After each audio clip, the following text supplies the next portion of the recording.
AA Beyond Belief is a podcast by, for, and about people who have found a secular path to sobriety in Alcoholics Anonymous.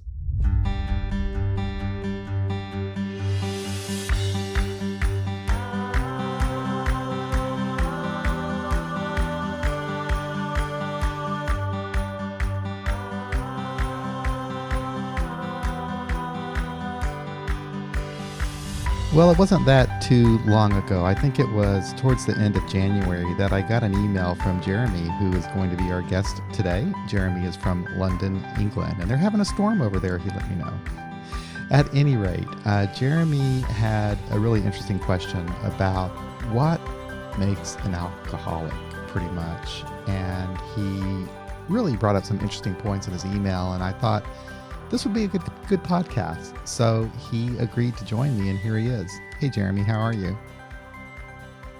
I'm good, and thank you very much for having me on your podcast. I have to say I feel sort of somewhat fraudulent appearing as a guest, but it's great to be invited, and thank you for having me. Oh, heck, it's nice to have you, and you shouldn't feel fraudulent at all. Why would you feel that way?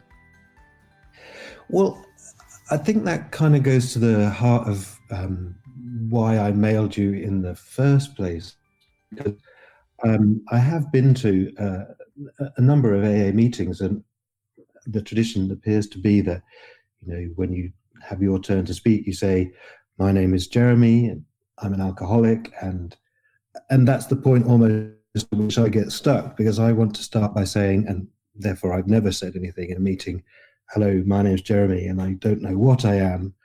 I don't know whether I qualify or not, and I don't know whether that matters from the point of view of my attendance at AA meetings."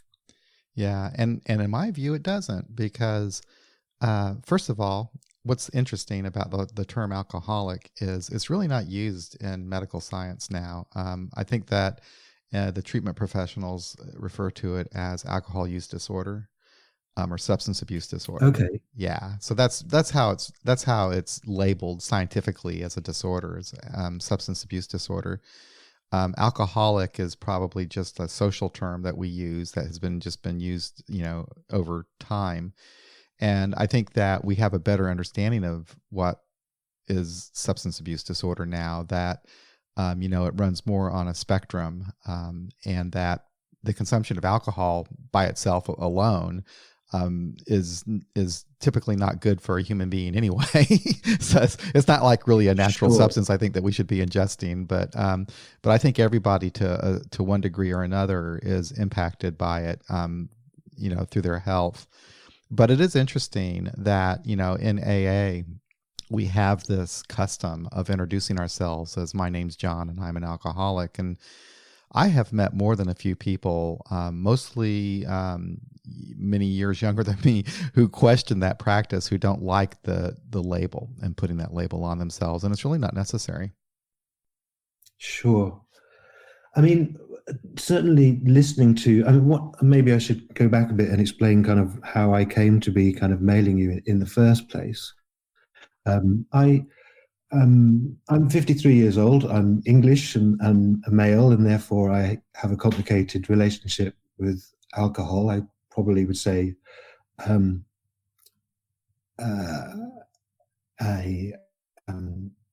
problematic relationship with alcohol. I've drunk since I was a young adult, and I've had periods when I've definitely thought that I've drunk too much. I have had occasion to believe that alcohol has kind of at least contributed to kind of making me make some very bad decisions, do things that I regret, and kind of probably change the course of my life in ways that are quite profound. And so the issue of drink and drink related problems has always been one that's been in my consciousness. And I've started to have periods when I just stopped drinking, partly from just a kind of health perspective, but also because I had concerns about my ability to moderate my drinking as opposed to abstaining. So, for example, at the moment I'm 4 months sober. I have one of those apps that you have on your telephone that I make a pledge in the morning, and at night time I review my day and say how hard it was, or otherwise not to drink, and it's not difficult for me. I find it very easy to not drink once I've stopped drinking. Sometimes quite difficult to stop before having these periods of abstinence. But I started thinking, well, it would be nice to have some support and also some friendship or fellowship amongst people who don't drink, because it does feel quite a kind of lonely thing. Because I think one of the things about particularly male British culture, and I'm sure it's true in Europe and lots of other places, maybe the US, that socializing and being friends with people is very much done around alcohol in the UK. You go for a beer with somebody, right? If you go to the pub and you're not having beer, then people look at you in a funny way. And it's quite a difficult thing. So I thought, well, maybe I should have a look at some of these AA, for example, and just kind of see whether it'd be suitable for me to go for a meeting. Maybe it'd help me in my quest to be sort of sober, because I think I do want to remain sober now, and maybe I get some friends out of it. So because I was cowardly, I rather than go to actual meetings, I started listening to podcasts, looking at websites. I found your website and others like it, and started listening to particularly speaker meetings. Yeah. And I think at that point I started to think, well, is there a difference between alcoholics and people like me who probably are, you might describe as heavy drinkers who occasionally lose control of their ability to regulate their drinking? And does it matter from the point of view of attending meetings of AA? And certainly, to start with, I thought there probably wasn't going to be much of a difference. And then I started listening to more and more kind of podcasts like Sobercast and yours, and I listened to a lot from the North Oakland Alcoholics Anonymous. So a lot of my experiences of the US, particularly in terms of listening to people talking, and I got quite a lot of questions around kind of definitions of alcohol, and also about whether or not it's something that might be useful for me or other people like me, because I think there are a lot of people like me in the UK who Alcoholics Anonymous curious, or solutions to alcohol problems curious. So that's kind of where I'm coming from. Yeah, no, I get it. So my background is I was 19 years old when I first started considering getting help for my drinking. And, I don't know if any doctor at that time would have diagnosed me with a substance abuse disorder or anything along those lines. But I was certainly having problems at that time in my life, mainly with relationships and my schooling. I was in college at the time. So, but I told myself I was too young, and that label alcoholic really was problematic for me. I couldn't see myself as an alcoholic. I just figured I'm just way too young. But then over the next 5 years, and this is what's interesting when you are, I think the human memory is kind of tricky. How often did I drink? How bad was it? I seem to remember that it was pretty bad, but I wasn't drunk every day. And did I get drunk every time I drank? I don't know. Probably not. But when I share the story, in an AA meeting, I'm probably more likely going to recall those harrowing experiences where I ended up in jail or whatever. But I think that for me, ultimately what happened is I got to a point where the problems I was having in my life associated with drinking were so bad that I didn't care whether or not I was an alcoholic. I just wanted to stop drinking because I didn't think I was going to have any kind of a decent life if I continued. And when I got to that first AA meeting, there's that tradition that says the only requirement for membership is a desire to stop drinking. And reading that really eased my mind, because the way I understood that was I don't have to put any sort of a label on myself. If I want to stop drinking, that's all that matters. And I just left it at that. Of course, I do go to meetings and introduce myself as an alcoholic, and maybe I am. I presume I am. It would be a cruel joke if I were to find out later that I could actually, you know. But yeah, but now Can I that ask you something about that? Sorry to interrupt. It's been a long time since you had a drink, yeah, right?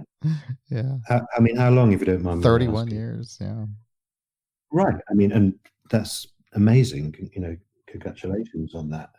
It's incredible.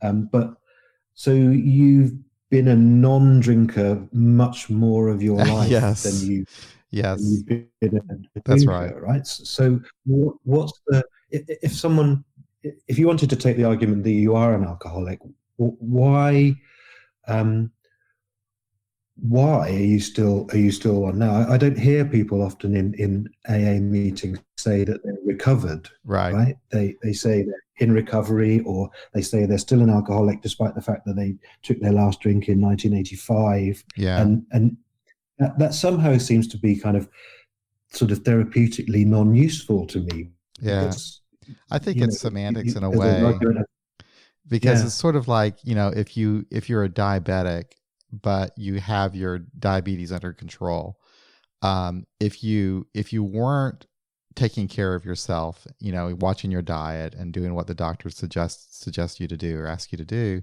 your diabetes is going to flare up.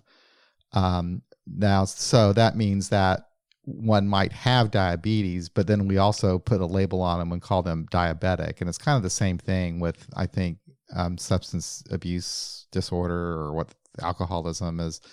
You once having lost that degree of control over one's drinking, it's really, it seems like you're not likely to regain it, but that's not always true in every case.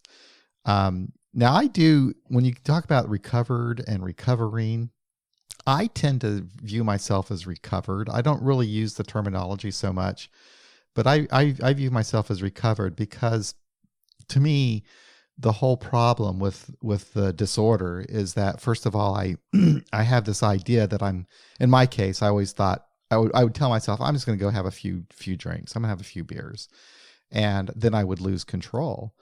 And then I just repeat that over and over. And so the problem was twofold. It was that the denial that I could control my drinking, the denial that I couldn't, and then whatever was going on with me physically, where my body would, or my mind would want more.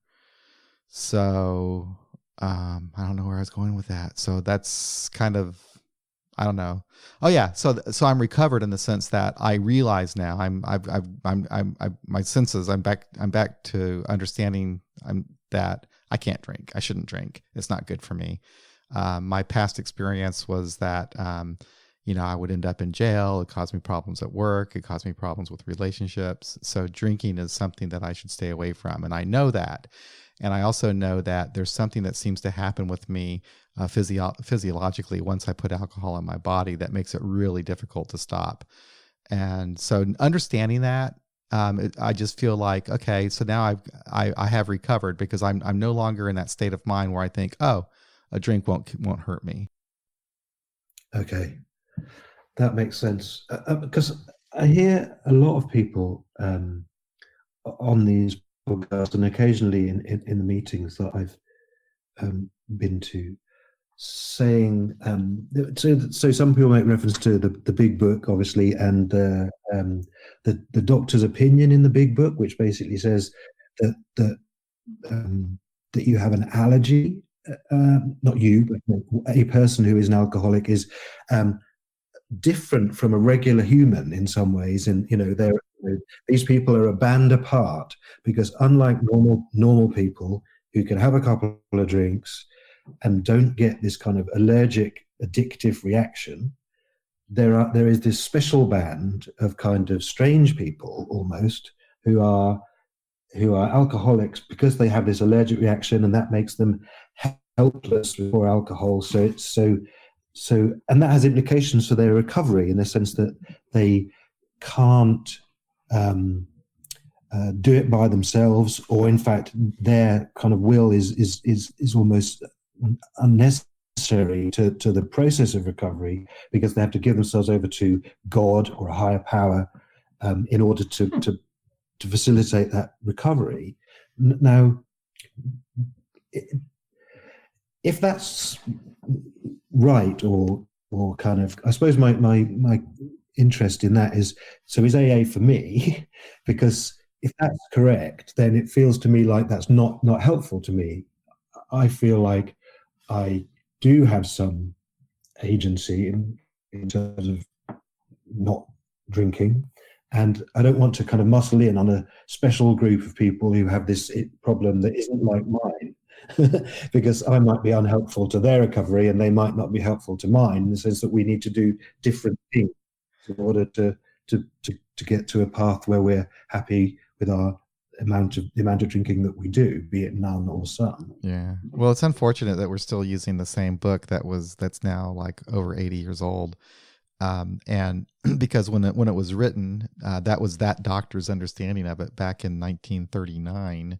And I think that we've learned a lot more about how this works. You know, I think that you've read Catherine Gray's book that I recommended, and she talks about, you know, alcohol being and problems with alcohol really lying on a spectrum.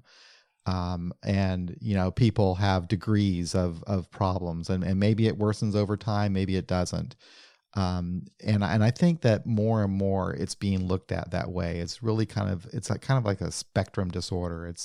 It's on a scale of bad, you know, and there's not necessarily one solution or answer or treatment or support that works for just across the board for everybody. I think it really depends on each person. But yeah, unfortunately in AA, they're going to get out that book that was written 80 years ago, and they're going to read Dr. Silkworth's opinion about this being an allergy and how we're different than other people.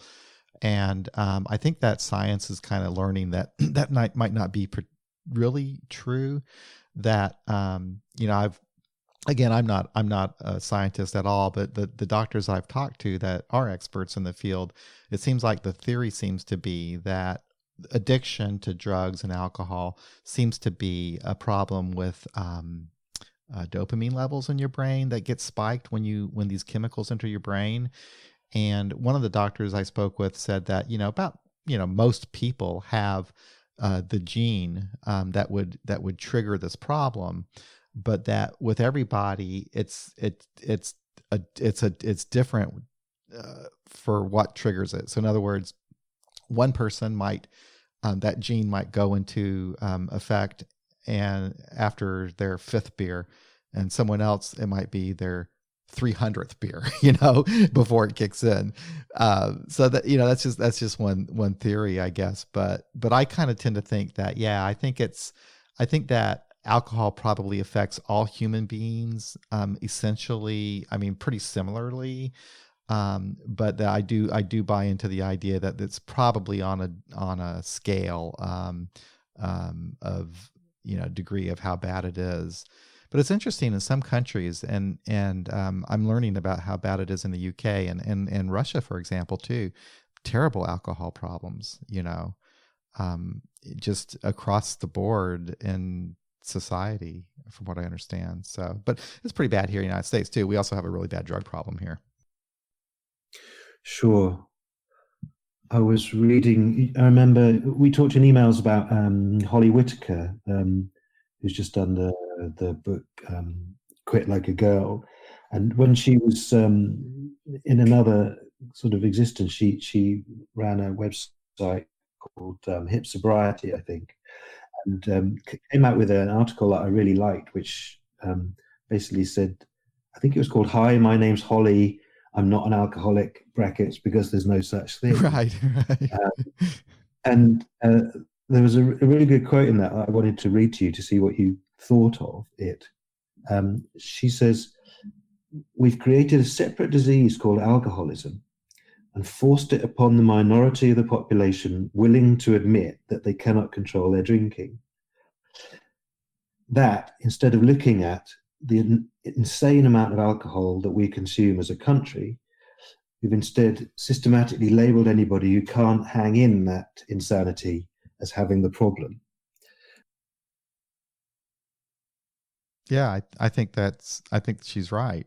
I think that I think it's wrong to say that there's a distinct group of people that have this and that other people aren't going to be affected. I think that any person who drinks alcohol has it within them to develop a problem at some point in their life.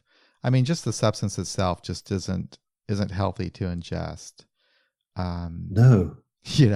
And even if someone is maybe not, look at me, for example, when I was, I had my last drink when I was 25 years old.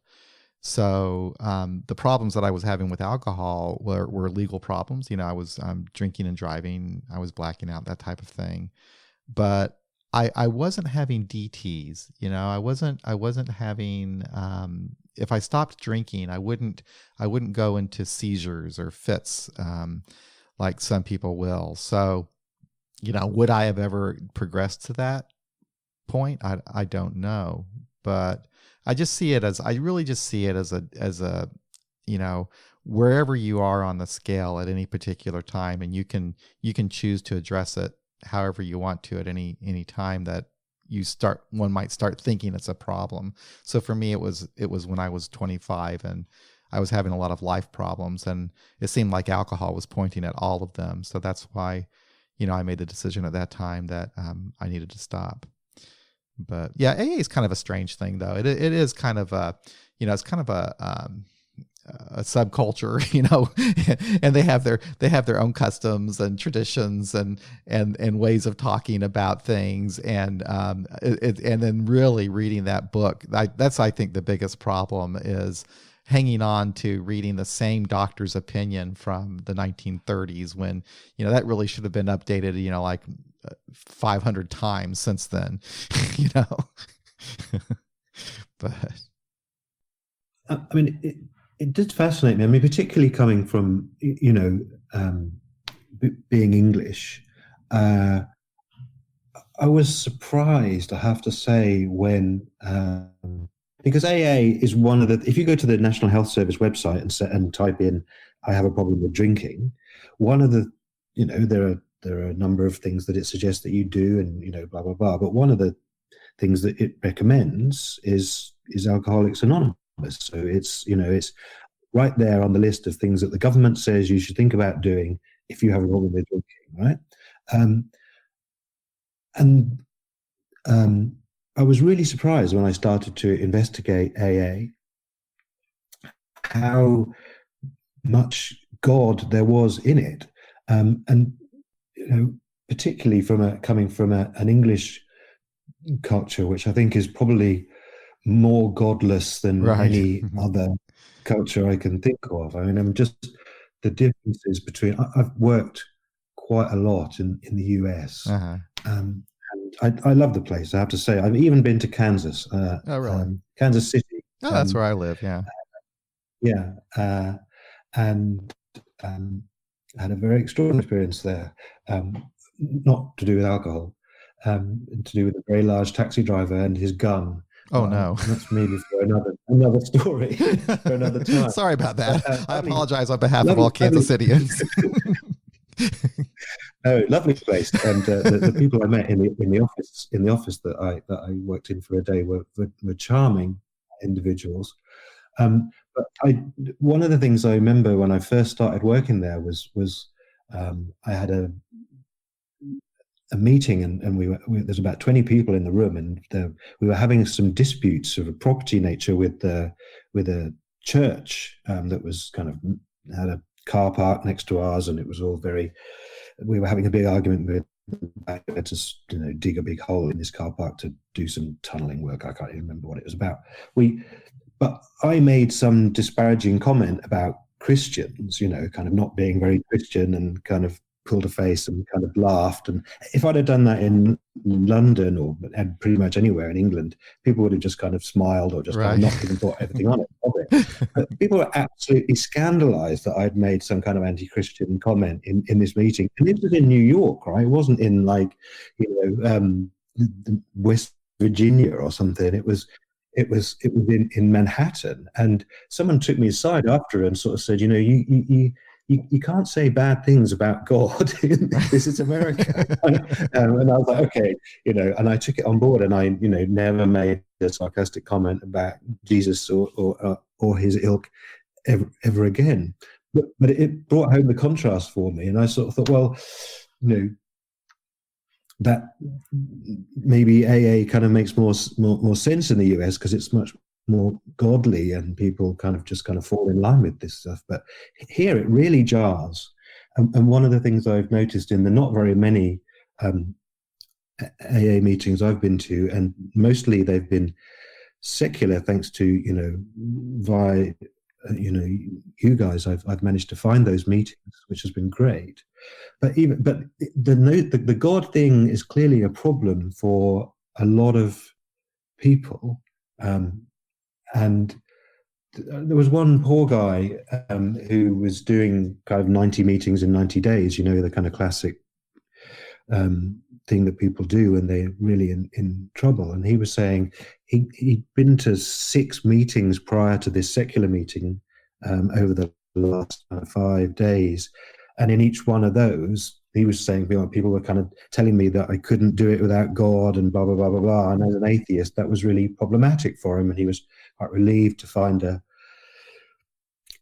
a secular meeting in London. And that made it much easier for him to kind of come to terms with his condition, I think. So I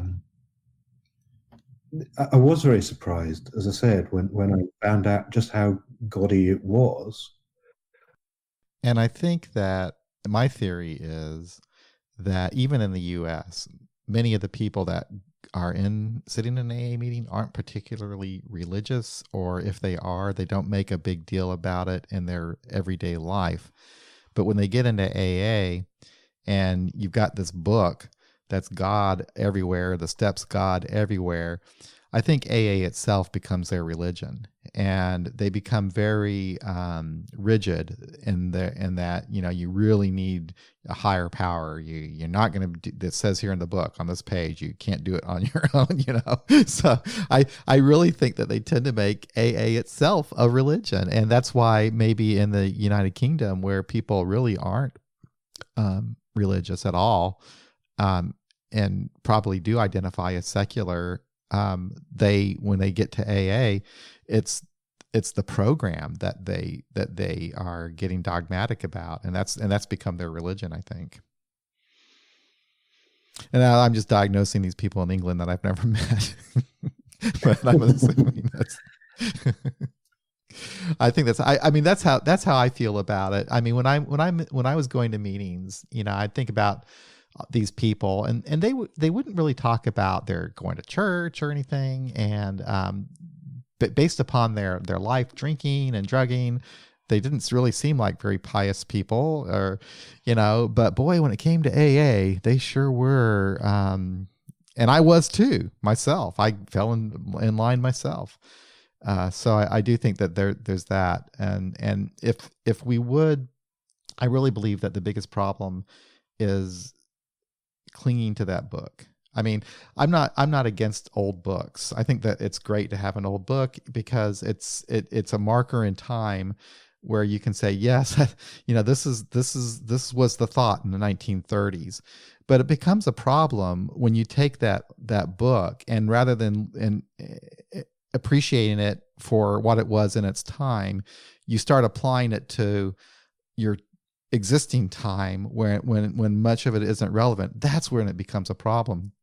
And I think that's why we're having so much success with these secular AA groups, because if you look at a secular AA meeting, what distinguishes it from other meetings here in North America anyway is, first of all, there's no Lord's Prayer. There's no prayer at all during the meeting. And we tend to stay away from that literature. And it's not, and I think that's just a natural thing for us because unfortunately the literature isn't kind to atheists and agnostics. So it's natural for us not to want to read it. But we still find some, I guess we still find some use from the community and being with like-minded people who support us in our desire to not drink. So we find some utility there. But it's that book. And I find it very interesting too, the people that I see that are coming into our group here in Kansas City who are much, much younger than me. And they look at the book, and I think that their impression of it is a lot different than mine was when I was their age.